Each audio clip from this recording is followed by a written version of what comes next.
Halo kawan-kawan semua, aku assalamualaikum dulu ya. Aku habis jemput anak, habis itu pulang terus masak oseng mie ya. Jadi ini kayak kalau orang Indonesia itu ngomongnya mie gepeng gitu ya. Karena mie-nya itu memang gepeng, jadinya disebut mie gepeng.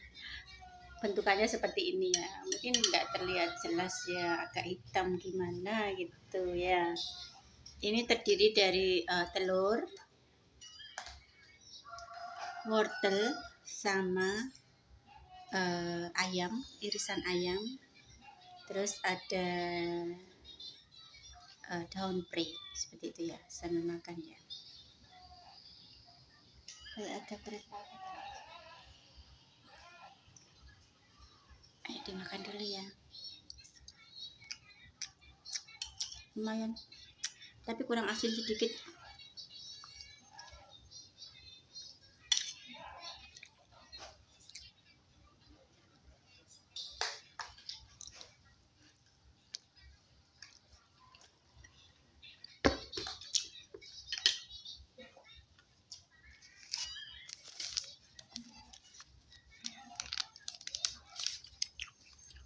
Memang beda dan gak banyak yang sama dengan pemikiran aku. Aku mau share tentang di luar sana itu terkadang banyak ya orang yang berpikir ya, senang sekali mendapat bantuan-bantuan gitu. Terus ada yang malah terang-terangan, mana serangan pacarnya kayak gitu. Aku orang yang dari zaman dahulu kala ya, yang namanya menerima pemberian dari yang seperti itu ya. Aku nggak pernah daftar sekalipun, nggak pernah. Kalaupun ada yang minta, terkadang ada yang mengumpulkan apa gitu ya, itu aku kasih. Tapi kalau aku sengaja meminta itu nggak ada. Terus karena gini loh, aku dari kecil itu suka kerja gitu ya, terus aku itu suka menafkahi diri aku sendiri. Jadi untuk mengharap yang seperti itu aku nggak begitu berharap. Aku lebih baik makan apa adanya tapi hasil kerja kerasku baik gitu. Bukan jiwa pengemis, bener-bener bukan jiwa pengemis. Kok mengemis sama itu ya, sama mantan suami aja aku nggak, bukan jiwa pengemis, bukan aku keras kepala ya. Dari awal aku itu kalau dalam komunikasi gitu ya, soal uang gitu ya, aku tuh selalu ngomongnya seperti ini. Apa misalnya dikasih uang nafkah gitu, apa uang ini dikasih terus nanti tidak diminta lagi ya gitu. Kalau sudah dia bilang nggak diminta lagi dan ini untuk kebutuhan sehari-hari makan apa semua itu, aku baru terima. Tapi kalau masih ada kayak sifat-sifat yang nggak enak gitu, aku nggak mau terima. Aku orangnya itu, orang bisa mempunyai budi ke aku, maksudnya menerima budi ke, maksudnya kebaikan dari aku. Tapi kalau aku menerima kebaikan orang itu terkadang berpikir panjang. Makanya dari dulu itu aku kalau semisal ada urusan apa gitu ya, kalau aku mampu membayar, aku akan minta tolong sama orang. Kalau aku kira-kira tidak mau membayar, lebih baik aku kerjakan sendiri. Contohnya mengecat itu aku juga lebih suka melakukan sendiri ya. Terus ada pekerjaan lainnya itu terkadang pasang apa gitu, aku mengerjakan sendiri. Banyak sekali orang itu kalau menawarkan bantuan gitu ya, sudah dibayar sewajarnya sih, tidak sedikit, tidak juga terlalu banyak, tapi merasa itu kayak kita itu harus berterima kasih itu selamanya sama mereka, padahal kita itu sudah membayar. Makanya aku kalau mengerjakan sesuatu apa gitu ya, aku lebih baik menyuruh orang yang jauh, bukan orang yang ada di kampung aku seperti itu. Karena terkadang kalau orang yang di kampung itu terlalu dibayar umumnya gitu, terkadang sukanya itu gak cocok kayak gitu. Makanya aku lebih suka ke orang yang lain. Terus aku kenapa dari kecil itu kok selalu suka itu kerja yang menafkahi diri aku sendiri itu dengan hasil kerja kerasku itu, karena manusia itu diciptakan lebih sempurna dari makhluk lainnya ya. Jadi jangan sampai ada jiwa pengemis gitu ya, karena kita itu diciptakan lebih sempurna dari makhluk lainnya. Jadi sudah sewajarnya kita itu berusaha semaksimal mungkin, sudah sewajarnya kita itu berpikir semaksimal mungkin, dan kita itu sewajarnya berusaha untuk mencukupi diri kita sendiri itu dengan maksimal juga ya. karena orang itu sekarang sudah zamannya terlalu banyak dibantu-bantu, akhirnya terima kasihnya itu hambar, malah tidak tahu cara berterima kasih. Aku juga pernah mengalami gitu ya, misalnya membantu orang gitu, saudara sendirilah, lama kelamaan juga akan hambar kayak itu. Jadi terima kasihnya itu sudah tidak tahu arti, kayak kita itu wajib membantu mereka, intinya seperti itu. Jadi terkadang mbak-mbak TKW yang di luar negeri itu ya, kalian menyerahkan semua gitu sama keluarga kalian itu boleh-boleh saja menyerahkan, tapi kalian juga harus berpikir masa tua kalian kayak gitu.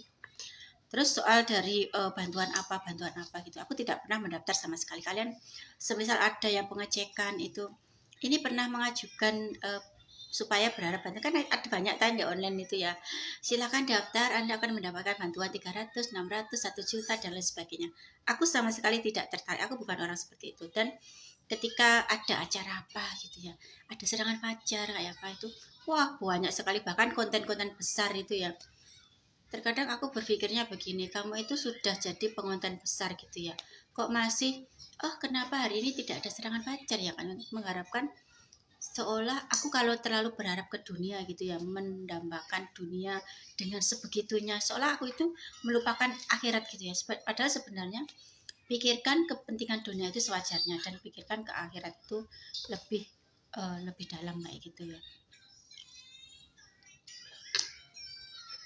Contoh lagi, sekarang itu sudah zamannya ya, orang itu punya, tapi kalau dia butuh apa-apa itu dia tidak mau menjual apa yang dia miliki, tapi dia lebih suka pinjam ke orang lain. Itu musim sekali loh. Hal-hal seperti itu sudah lama banget. Aku terkadang juga heran sendiri ya, kok ada ya orang seperti itu ya. Kenapa?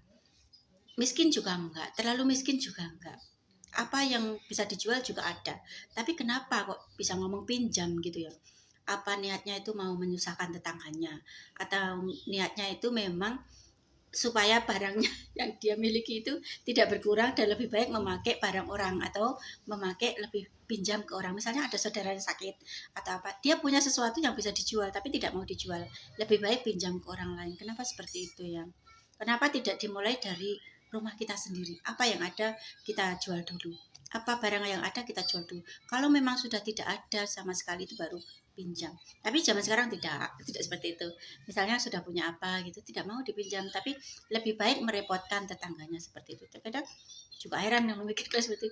Nanti kalau ada penolakan dari tetangganya dibilangnya jahat, padahal tidak berkaca sama diri sendiri. Misalnya seperti ini ya, boleh nggak pinjam berapa gitu. Terus semisalnya tetangganya yang dibilang itu bilang begini, kamu kalau pinjam itu semisal aku yang pinjam ke kamu kayak gitu, emang kamu kasih kayak gitu, semisal dia ngomong kayak gitu ya. Terus semisal dia itu ngomong, iya tentu kasih, ya sudah aku pinjam barang yang ada di rumahmu aja sekarang, kalau aku nanti kamu kasih pinjam, kamu juga aku kasih pinjam. Kira-kira jawaban dia itu seperti apa coba? Jadi terkadang kita itu harus menggunakan sesuatu supaya tidak kebiasaan gitu ya. Orang terkadang sudah kebiasaan seperti itu, sampai nanti dilihat sama anak-anaknya, dilihat sama cucunya juga seperti itu, bakal seperti itu. Kalau dulu aku itu lebih nurun sama ibu aku ya, suka bekerja keras, tidak suka maksudnya diremehkan, maksudnya ini perempuan itu nggak bisa menghasilkan apa-apa, itu tidak. Aku sukanya itu yang bekerja keras. Dari kecil aku itu sudah suka bekerja keras, dan aku itu tidak suka meminjam. Aku lebih baik memeras keringat aku sendiri ya, memeras tenaga aku sendiri supaya aku bisa menghidupi diri aku sendiri. Dan aku I say no to boro-boro money, boro-boro barang itu aku tidak akan melakukan hal-hal seperti itu ya.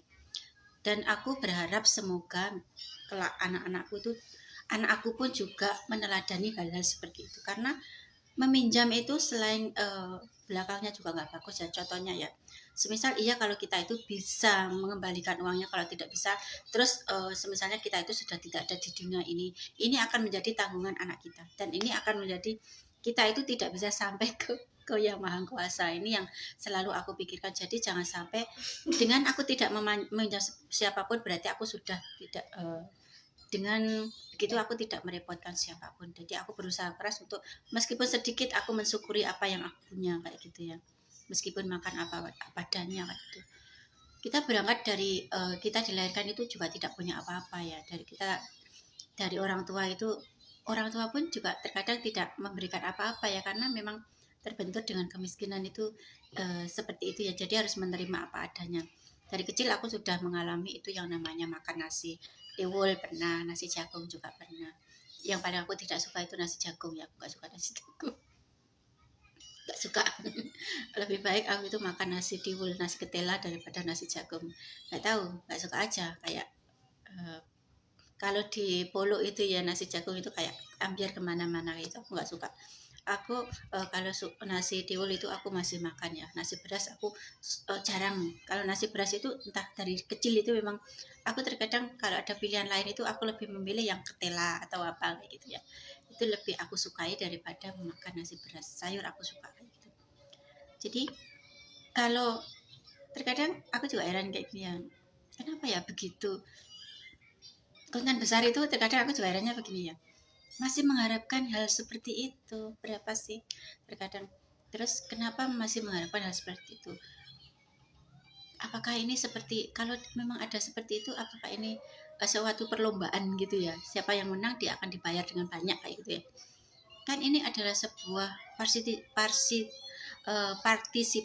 ya, partisipasi yang harusnya itu berlaku normal, bersih, jernih, akurat kayak gitu. Tapi kok kayak ada permainan kayak gitu. Dan yang ingin aku simpulkan, I am not inside permainan itu ya. Aku tidak ingin masuk ke dalam permainan yang seperti itu. Demi apa sih hanya sedikit-sedikit seperti itu? Segini ya, Nabi kita itu pernah berpesan ya, apa yang kita makan akan masuk ke dalam aliran darah kita dan mempengaruhi cara berpikir kita. Jadi setidaknya paling tidak itu dalam berpikir, dalam menerima, mencari nafkah itu kita pikirkan baik-baik apa yang masuk ke dalam pencernaan kita. Karena itu akan mempengaruhi cara berpikir kita, akan kita kasihkan ke anak-anak kita. Itu sebaiknya dipikirkan dengan sebaik-baiknya gitu ya. Aku tidak tertarik dengan seperti itu. Selama aku di sini ya, yang namanya serangan pacar aku sekalipun tidak pernah menerima, tidak pernah. Jadi untuk seperti itu aku tidak suka sama sekali. Tidak berharap, juga tidak mau ikut campur seperti itu. Ada yang bilang urusan seperti ini ya urusan dunia, nggak akan nyambung-nyambung ke urusan akhirat. Istilahnya begini ya, kita menjual sesuatu memang bukan dalam bentuk barang, tapi kita menjual kepercayaan gitu dan dibeli kayak gitu. Jadi aku tidak ikut dalam hal seperti itu. Semoga barokahnya nanti sampai itu. Aku tidak tertarik dengan yang bisnis kayak gimana, kayak masuk ke dalam orang yang kita itu tidak paham banget apa yang kita iyakan gitu ya. Kita setuju akan sesuatu, tapi kita itu tidak tahu yang kita setuju itu apa. Jadi kalau tidak yakin, lebih baik kita tidak join kayak gitu. Jadi aku tidak suka yang seperti itu. Aku tidak join dengan hal seperti itu. Mungkin ada 1, 2, 3, 4 tidak banyak orang yang berpikiran sama kayak aku. Cuman kalau aku berpikirnya seperti itu. Dalam hal meminjam aku juga tidak suka minjam-minjam. Bukan berarti aku itu tidak pernah susah. Oh, pernah susah juga ya. Tapi terkadang kita itu lebih mendahulukan kerja kerasnya, mendahulukan kita ingin bekerja keras, atau mendahulukan meminjam sama orang atau meminjam sama tetangga seperti itu. Jadi orang itu banyak sekali yang berpikir itu katanya memang orang dikasih itu memang ya enak ya, dikasih kayak kita itu dikasihani gitu ya. Tapi kalau kita itu merasa sudah mampu, apa kita tidak punya harga diri ya? Kenapa kita itu masih menerima belas kasihan dari orang lain ya? Apakah kita itu terlihat begitu menyedihkan gitu? Kadang aku juga masih herannya itu, orang-orang yang besar itu kok masih berat. Kalau kita masih mengaku miskin ke orang lain padahal kita terlihatnya, itu sama dengan kita mengkhianati apa yang sudah Allah beri ke kita. Benar gak apa yang aku katakan ini? Kalau kita selalu menunjukkan kesedihan ke orang lain padahal kita itu sebenarnya tidak seperti itu, kita itu punya. Tapi kalau kita selalu mengaku yang sebenarnya tidak terjadi, itu juga sama dengan kita itu kufur nikmat. Jadi kita tidak mensyukuri apa yang Allah kasih ke kita. Jadi lebih baik itu kita menengok yang lainnya. Apa benar kita itu semenderita itu? Apa benar di luar sana itu tidak ada yang lebih menderita dari kehidupan aku yang sekarang seperti itu ya. Jadi kita lebih baik, aku orangnya kalau Allah memang menciptakan aku seperti ini, aku tidak akan mengemis. Tidak akan mengemis, apalagi soal materi, soal harta bukan sifat aku.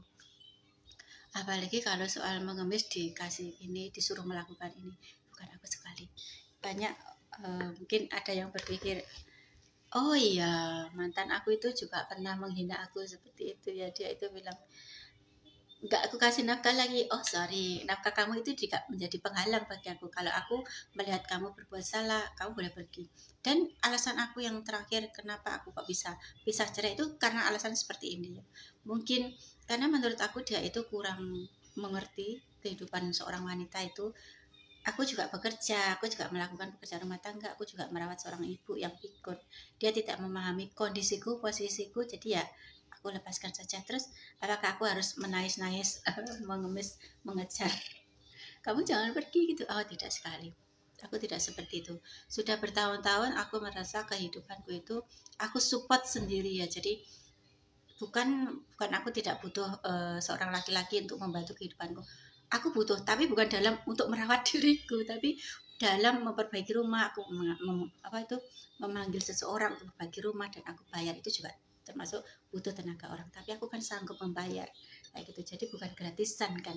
Jadi intinya aku memang butuh, cuman aku sanggup bayar, itu sama dengan kan sudah seimbang ya. Kalau aku sudah bayar berarti bukan minta tolong lagi, tapi memperkerjakan orang dengan berbayar, berarti kan sudah impas gitu ya. Banyak sekali di luar sana itu orang pandai sekali berpura-pura, ya Allah. Terkadang berpura-pura miskin. Oh ya, sama sekali itu terjadi sama dia ya. Dulu itu gara-gara menunggu bantuan bedah rumah, sampai bangun rumah itu bertahun-tahun nggak dihitung, nggak dijadikan. Aku yang punya semangat ya, kita itu kalau sudah jadi satu keluarga itu ya, membangun rumah itu sama-sama nggak apa-apa. Aku pikirnya begini loh, dia aja kurang dewasa ya, mungkin pemikirannya itu terlalu materi dunia ini kalau milikku ya milik aku, selamanya harus milikku. Aku orangnya itu terbuka sekali ya waktu itu ya. Aku cerita di sini ya, mungkin bisa jadi pengalaman, kalian bisa memahami mungkin hikmah gitu ya. Aku pernah tanya sama dia itu, kamu itu kira-kira bisa nggak bangun rumah kayak gitu? Kalau bisa kita kumpul sama-sama aja, nggak usah kita kesana kesini. Maksudnya itu kamu di sana kadang kesini, terus kamu balik ke sana lagi, terus kesini lagi. Ini kayaknya kita itu hanya menjalani FDL yang tanpa sebab gitu. Padahal lebih baik, ada jalan yang lebih baik dari cara yang seperti ini. Terus aku tanya baik-baik ke dia itu, kamu kira-kira punya uang berapa? Kira-kira untuk membangun itu kurangnya berapa? Kita bangun sama-sama. Aku pemikirannya jauh ke depan, jauh, benar-benar jauh ke depan. Semisal ya, aku keluarkan 50 juta, dia juga 50 juta. Kita jadikan satu. Rumah sudah ada fondasi. Apakah 100 juta itu tidak cukup? Cukup. Rumah segitu itu sudah cukup. Apalagi dia bisa mengerjakannya sendiri. Terus aku berpikirnya begini, hanya dengan modal seperti itu ya, aku tidak akan mempeributkan apapun, karena itu termasuk kita itu harus berkorban, harus mengorbankan sesuatu untuk mencapai kebahagiaan. Itu intinya seperti itu ya. Jadi kalau masalah uang, kita mungkin suatu saat kalau misal ada apa, yang terpenting adalah rumah ada dulu. Kalau soal makan, kita kan bisa cari sama-sama ya. Misalnya setiap hari itu kita makannya harus menghemat, aku pun juga sanggup kalau itu. Jadi aku itu memikirkan uang yang sudah aku misalnya dibangun sama-sama di sana itu nggak apa-apa, maksudnya itu nggak ada, itu di tanah dia loh. Pada kalau dia mau misalnya kalau kita tinggal sama-sama dia bakal seleweng itu, aku nggak akan maksudnya aku yakin hal seperti itu nggak akan terjadi kalau kita itu sama-sama, karena aku itu orangnya selalu bertanya, selalu mengetahui kalau dia itu mendapat gelagat sesuatu, dan itu aku ingin mencegahnya. Tapi karena kondisi kita itu berpisah, jaraknya begitu jauh, aku tidak melihat dia, dia tidak melihat aku, dan dia itu sangat-sangat suka mendengarkan omongan orang dan mengabaikan omonganku. Jadi intinya itu ketika aku menyarankan dia untuk membangun rumah dengan modal sama-sama, aku segitu ya, dianggap besar juga besar, dianggap kecil juga kecil, tapi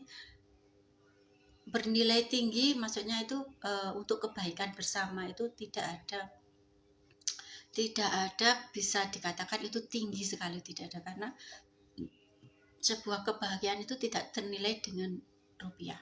Kalau kita dengan segitu kita itu bisa menyatukan keluarga, sebuah keluarga, kedamaian. Ini bukan bicara tentang 1 hari, 2 hari, 3 hari. Ini bakal bertahun-tahun sampai kita tua kelak kayak gitu. Tapi dia tidak berpikirnya seperti itu. Dia berpikirnya dia takutnya itu nggak tahu apa yang dia pikirkan sebenarnya. Yang jelas aku ada satu membaca pikiran dia adalah dia menunggu bantuan bedah rumah. Gara-gara seperti itu akhirnya kami berpisah. Tapi sebenarnya aku waktu berpisah itu aku sudah ngomong jelas sama dia, jangan mengharapkan bantuan-bantuan seperti itu. Kita berdiri tegak dengan hasil kerja kita, jangan mengharapkan hal seperti itu. Jangan memberikan kebahagiaan itu terpaku berada di sebuah sesuatu atau di sebuah orang lain, maksudnya itu pada hal lain.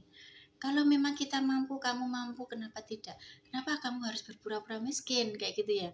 Kenapa kamu harus menunggu sesuatu yang sebenarnya kamu tidak butuh seperti itu? Kenapa kamu nggak bersyukur sama Yang Maha Esa kalau kamu dikasih rezeki seperti itu? Memang nggak banyak loh seorang wanita itu yang mau berpikir jernih. Memang kalau orang lain tuh dianggap besar juga enggak besar, dianggap kecil juga enggak kecil juga ya. Misalnya aku mengeluarkan seperti itu kayak gitu, tapi aku berpikirnya jauh. Ini semua demi kebahagiaan. Mungkin kedepannya itu kalau mungkin 100 juta, 500 juta itu kan terlalu besar ya. Tapi kalau begitu mungkin karena aku pengalaman di luar negeri ya, jadinya mungkin hitungan-hitungan seperti itu ya nggak apa-apa lah. Nanti kalau semisal aku pasrah sama Allah ya. Aku orangnya pasrah sama Allah. Semisal ada orang yang menipu, suatu ketika kalau memang dia itu maksudnya ada berbuat kejelekan sama aku, pasti diganti sama Allah. Aku sudah membuktikannya lah. Pernah aku itu sama orang ya, maksudnya dicurangi sama orang, ternyata ada gantinya yang lebih berlipat. Karena apa? Karena aku itu bersabar sekali, maksudnya aku tidak mempermalukan dia di dunia, aku tidak menuntut dia di dunia, tapi aku percaya suatu ketika di akhirat dia pasti dituntut sendiri sama Allah. Itu yang menjadi pedoman aku dari dulu itu waktu itu ya. Jadi gara-gara seperti itu ya, gara-gara bantuan itu banyak sekali orang yang tidak bisa menjadi dirinya sendiri, harus berpura-pura miskin, harus berpura-pura tidak apa-apa, harus berpura-pura selalu mengeluh dan mengeluh, tidak bisa membangun rumah. Mungkin tidak 1, 2, 3 ya, ini banyak sekali ya orang yang berpura-pura miskin karena mengharap surga, dan itu benar-benar menghancurkan mental ya. Bukan kita membangun mental kita itu supaya tegar kuat, kita bersemangat untuk memperbaiki taraf hidup kita sendiri, tapi ini semua malah melemahkan semangat ya. Karena selalu ibarat anak kecil itu ibaratnya selalu dikasih lolo gitu ya, dikasih lolo, akhirnya itu pada suatu ketika dia itu tidak bisa mencari untuk mencukupi dirinya sendiri. Jadi aku jangan sampai dari kecil itu aku sudah bekerja keras, aku kerja di dalam negeri juga di luar negeri, akhirnya aku paham paham sekali, begitu indah, begitu mengharukan, begitu pokoknya menurut aku itu menikmati hasil jerih payah sendiri itu rasanya sangat manis sekali, tidak ada yang sebanding rasa keindahannya, maksudnya keterharuannya dari hasil menikmati jerih payah kita sendiri, bukan jerih dari warisan. Ada orang yang bilang, kamu itu nggak punya rumah loh kalau tidak dikasih warisan orang tuamu. Mana buktinya? Sekarang saya pun meskipun jelek-jelek ya rumah saya ya yang saya miliki sendiri, tapi ada kan, saya bisa kan mengupayakan rumah sendiri. Apakah ada orang yang masih bilang kami itu tidak punya rumah kalau tidak dikasih orang tua? Saya ya dari kecil itu, kalaupun ya saya tinggal di rumah orang tua dulu itu ya, karena saya ingin mempunyai tanggung jawab, ingin merawat orang tua, tidak mengabaikan orang tua.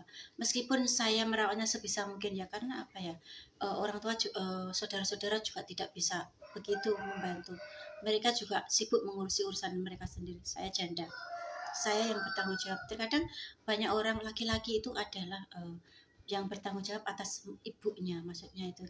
Kalau orang tua laki-laki yang bertanggung jawab adalah anak perempuannya.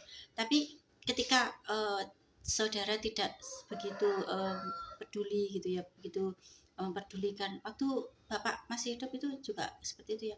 Bapak sakit itu cuma 3 hari langsung meninggal gitu ya. Waktu itu aku di luar negeri juga. Terus habis itu ini orang tua ibu ya, ibu itu aku rawat sampai meninggalnya gitu ya.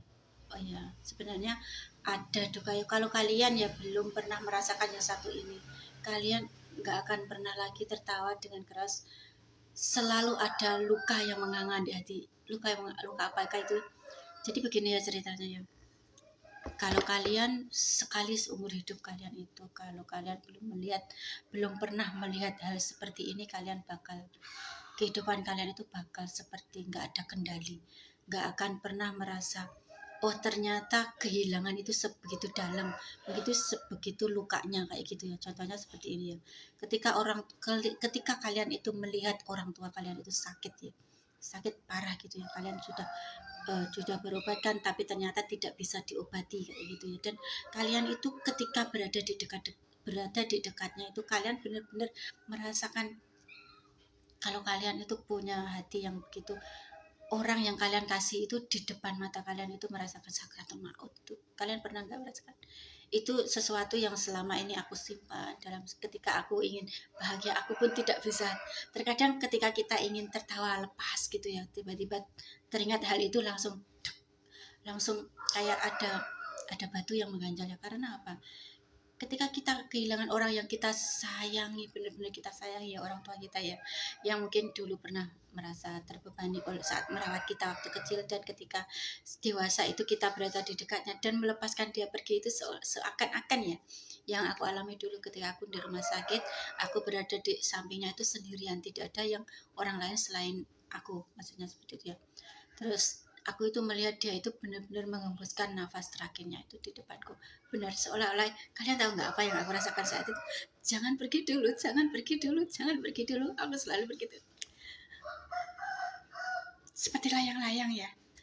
Layang-layang itu kalau mau terbang tinggi itu tinggi, langsung tinggi itu, aku kayak berkata dulu gitu, Mbak jangan pergi dulu, Mbak jangan pergi dulu, jangan pergi dulu, seolah-olah aku ingin menahan dia kayak gitu, jangan pergi dulu, nanti saja perginya kayak gitu. Tapi ketika dia sudah mengembuskan terakhir kalinya itu, seolah ada yang terhempas dari dalam hati aku. Jadi ketika itu ya, ketika kalian itu suatu ketika dalam perjalanan hidup ya, sekali seumur hidup kalau kalian pernah merasakan momen-momen seperti ini, maka hati kalian itu yang semula kalian itu merasa, oh ternyata kehidupan itu setelah putus dari roh kita itu, setelah lepas dari badan kita itu, yang ada adalah semuanya itu apa ya. Jadi tidak ada artinya dunia ini untuk sekarang ini dan nanti ya. Jadi kehilangan seorang ibu bagi aku dulu itu ya, itu adalah luka yang paling terdalam. Dari situ aku mulai belajar ya, apapun yang ada di dunia ini semuanya adalah titipan ya, baik itu kekayaan, baik itu rasa kasih sayang ya, baik itu rasa kasih sayang kepada orang tua. Itu ibu aku itu, aku waktu meninggalnya itu ada di dekat aku. Kalau bapak aku tidak bisa melihatnya ya, karena aku di luar negeri. Dan kalian tahu nggak, aku ke luar negeri itu karena aku ingin menaikkan taraf hidup orang tua. Itu tujuanku. Tapi ketika aku di luar negeri 2 tahun gitu, orang tuaku, bapakku sudah tidak ada. 3 hari di rumah sakit itu dia sudah tidak ada. Dan ketika aku pulang, aku merawat sudah hampir 7 tahun aku di rumah, ibu aku meninggal kayak gitu ya. Dan itu benar-benar ada di samping aku tidak bisa menyatakan. Kalau kalian sebagai seorang anak kehilangan orang yang dikasih, maka di situ kelanjutan hidup kalian akan berpikir panjang ya, apa sih arti dunia ini kalau sudah roh kita di ujungnya. Tidak ada yang perlu kita pikirkan, tidak ada yang perlu kita khawatirkan tentang dunia ini lagi. Jadi berbalik berpikir dari hal itu ya, tentang isi dunia ini aku tidak mau berpikir terlalu jauh. Contoh sederhananya seperti ini ya, terkadang kita itu disakiti oleh sesuatu, misalnya yang menipu kayak gitu. Apakah kita itu perlu balas dendam kayak gitu? Perlukah kita itu membalas dendam? Tidak. Aku dalam pemikiranku, kalau ada orang yang menipu aku, berarti orang yang menipu aku itu adalah lebih berat ke dunianya. Dia melakukan apa yang dibisikkan setan kepadanya. Kalau aku yang bersabar atas apa yang dia tipu, berarti aku mengikuti ajaran yang Allah Tuhanku Allah menyuruhku aku untuk bersabar, bersabar, bersabar. Dan aku sangat ingat satu hal yang selalu aku cantumkan di dalam hatiku. Satu hal ini adalah ketika ada orang yang dolim ke aku gitu ya, aku bersabar atas kedoliman dia. Itu termasuk dalam menyakiti dalam pemikiran, menyakiti dalam hal menipu materi, menipu dalam hal lainnya. Maksudnya itu juga janji-janji seperti itu. Itu kalau aku ya, misalnya aku ingin membalas dendam, mungkin di dunia ini kenapa tidak? Aku kan punya tangan sama, kaki sama, kepandaian juga sama. Aku tentu bisa melakukan hal jelek untuk membalaskan dendamku ke dia. Tapi apa yang aku lakukan? Selalu aku bisikan dalam hatiku itu seperti ini ya. Membalas dendam, kalau aku membalas dendam berarti aku sama-sama hitam hatinya kayak dia. Jadi aku ingin menjauhkan diriku dari kehitaman itu. Dan nanti pahalanya ketika kita itu bersabar atas kejahatan orang lain, kezaliman orang lain, maka wajah Allah yang ditunjukkan ke kita kelak itu, dia akan menunjukkan wajah sabar. Karena apa? Karena kesabaran kita yang kita kasih ke orang lain itu adalah semoga kelak Allah memandang kita dengan kesabaran yang sama, seperti kesabaran yang kita berikan ke orang yang dolim ke aku, kayak gitu. Bisa dipahami nggak ini kira-kira? Ketika aku sabar ke orang yang dolim ke aku, maka aku berharap berdoa. Karena ini memang ada janji-janji Allah yang pernah dijelaskan ya. Aku membacanya lupa aku di mana, cuman hal ini sangat aku ingat sekali ya. Ketika aku bersabar kepada kezaliman orang lain, maka suatu ketika janji Allah adalah dia akan bersabar atas kesalahan-kesalahan yang pernah aku lakukan selama hidupku. Maksudnya ketika aku pernah berbuat apa ke orang lain tidak sengaja maupun disengaja, atau mungkin aku sengaja itu tidak melakukan apa gitu, terus aku berharap Allah akan bersabar dengan apa yang tidak sengaja aku lakukan kayak gitu. Jadi di sini ada balasan-balasan kebaikan ya, meskipun kita itu kalau kita membalas dendam memang itu kalau dibalas mungkin dia layak untuk menerima balasannya, tapi kita tidak layak untuk menghukum orang, kita tidak layak untuk melakukan hal yang sama seperti itu. Kalau kita itu melakukan hal sama, terus apa bedanya kita dengan mereka? Tidak bisa disebut antara hitam dan putih, tidak bisa dibedakan lagi. Itu yang ingin aku teguhkan. Memang bersabar itu sakit ya, ditipu orang terus kita berdiam diri itu sakit. Ketika kita diuji untuk kehilangan banyak hal, maksudnya yang sudah kita kerjakan, kita upayakan, lalu ditipu orang, itu juga sakit banget, sakit banget. Tapi yakinlah, ketika kita itu bersabar atas penipuan itu, atas yang hilang, kita jangan berpikirnya untuk menghibur diri. Aku selalu begini ya, apa yang sudah hilang itu sebenarnya bukan orang itu yang ambil, bukan orang itu yang menabung, tapi ini adalah cara Allah menguji aku, melihat hatiku seberapa besar kesabaranku dalam menerima ujian. Dan setiap ujian itu ada pahala-pahalanya ya, sudah dijelaskan dalam banyak sekali cerita dalam terjemahan gitu ya. Kalau ketika orang sakit itu pahalanya akan dosa-dosanya akan dihapuskan, dan ketika dia itu bersabar maka derajatnya akan ditinggikan seperti itu. Jadi kita melihat yang seperti itu saja, jangan sampai kita itu berat sama dunia. Jadi dunia, kalau aku juga pernah ya seperti ini ya, ada satu orang itu pergi ke luar negeri ya. Setelah itu dia itu ke rumah, dia itu liburan ya, ceritanya dia liburan. Ternyata di rumahnya itu ada banjir, dan banjir itu rumahnya dalam keadaan terkunci. Otomatis apa yang terjadi? Di rumah itu semuanya basah, dokumen-dokumennya semuanya basah, dan semua alat elektronik itu semuanya juga rusak. Dan banyak sekali barang-barang yang penting di situ itu basah kena air. Dia kaget ke rumah ya, jadi tidak bisa menemukan sesuatu yang bernilai lagi, harus mengurus banyak hal.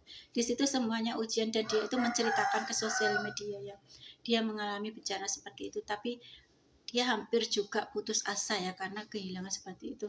Mungkin ada sesuatu yang hilang dalam sekelip mata ya, yang semula baik-baik saja hilang dalam sekelip mata. Dan pada saat itu dia bersabar, dia memulai usaha yang baru, dia memulai kehidupan yang baru, dan akhirnya dia setelah ujian yang besar seperti itu ya, untuk kelanjutannya dia itu tidak pernah ragu lagi untuk memang hidup itu seperti itu. Terkadang kita berjalan lurus, ada lubang di depan, terkadang kita terjatuh, kita naik lagi sampai di atas, terkadang kita terjatuh lagi, naik ke atas lagi, seperti itu sampai kita itu pada titik, oh ternyata ini adalah ujian, ini memang ujian, aku tidak perlu menyedihkan apa yang sudah Allah uji ke aku, karena ini adalah bukti Allah memperhatikan aku, memperhatikan sebagaimana kesabaran aku dalam menerima ujian kayak gitu. Jadi jangankan untuk masalah itu ya, bantuan-bantuan, astagfirullah, aku tidak tertarik sama sekali, dan aku tidak pernah mencari supaya aku tuh dibantu kayak gini, tidak pernah seperti itu ya.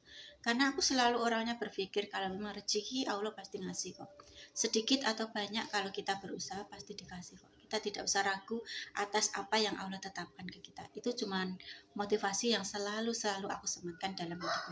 Jadi terkadang kalau ya misal ada orang yang iri atas hasil yang kita upayakan, tiba-tiba dia itu ingin mengganggu kehidupan kita dengan cara misalnya itu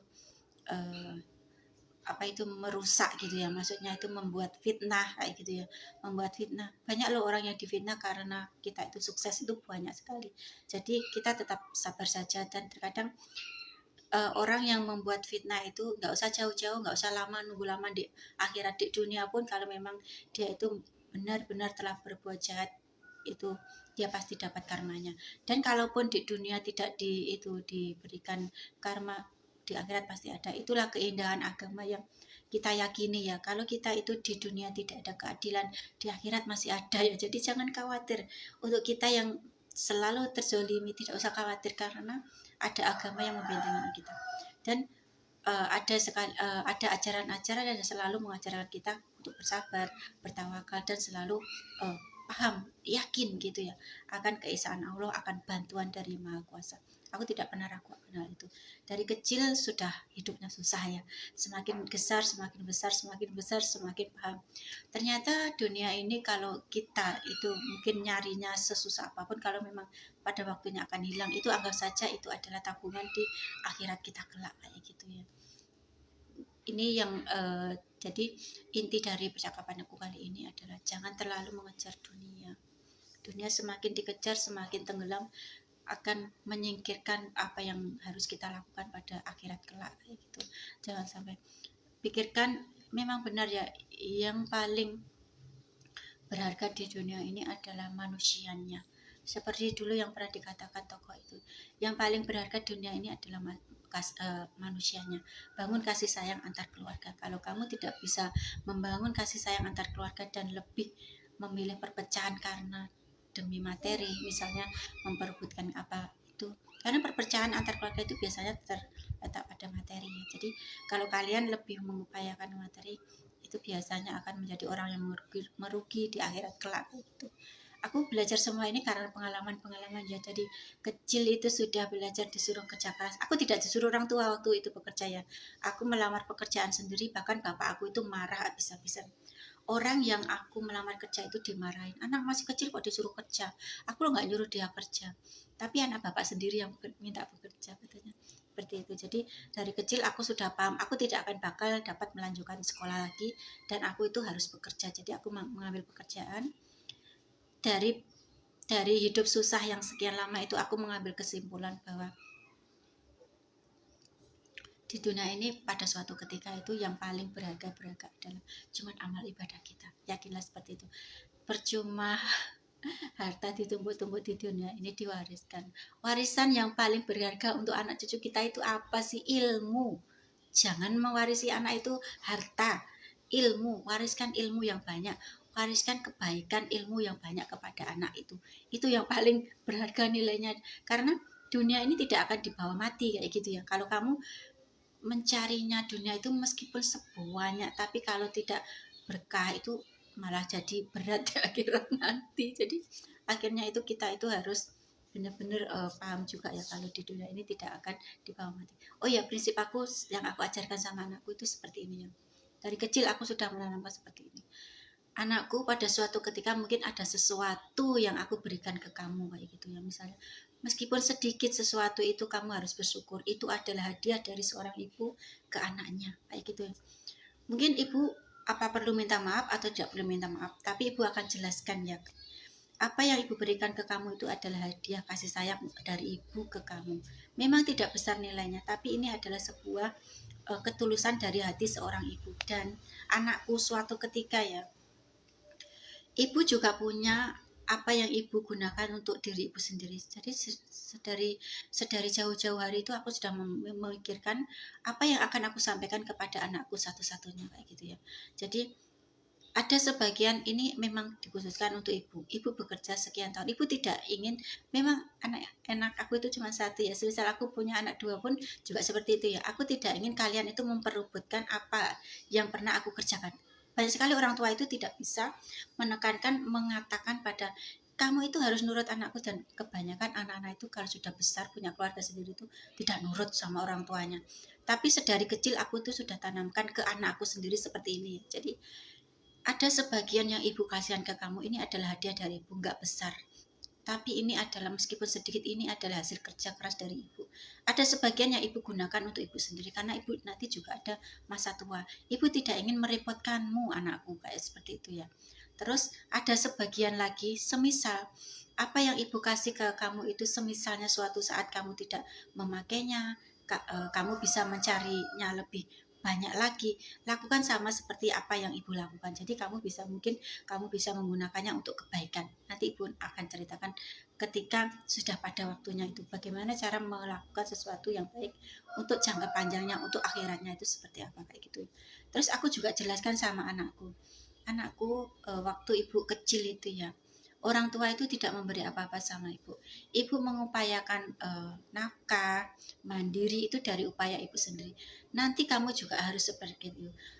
Apa yang dihasilkan orang tua itu jangan kamu harap-harap terlalu besar, tapi bangunlah kemandirianmu sendiri.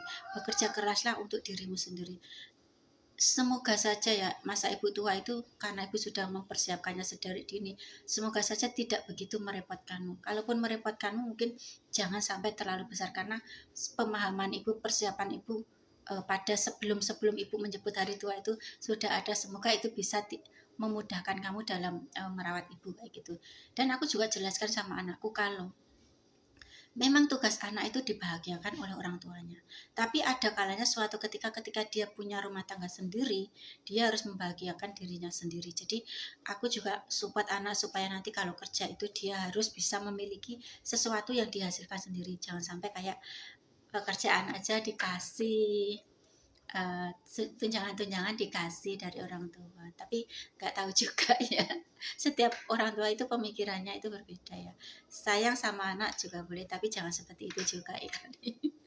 Biarkan anak mandiri juga kali, biarkan dia itu mencari pekerjaan sendiri, biarkan dia itu merasakan kerasnya kehidupan, itu penting ya. Biarkan dia itu merasakan bahwa menjadi mandiri itu berat, sakit, penuh, ada sesuatu yang harus kita korbankan. Kita itu tidak bebas lagi. Jadi terkadang kalau kita itu kerja ikut orang, kita tidak akan bisa bebas lagi. Kita bebas setelah kita itu selesai kerja di situ, seperti itu ya. Jadi merawat anak, kita jangan sampai mendidik anak itu bermental pengemis ya, jangan sampai ya.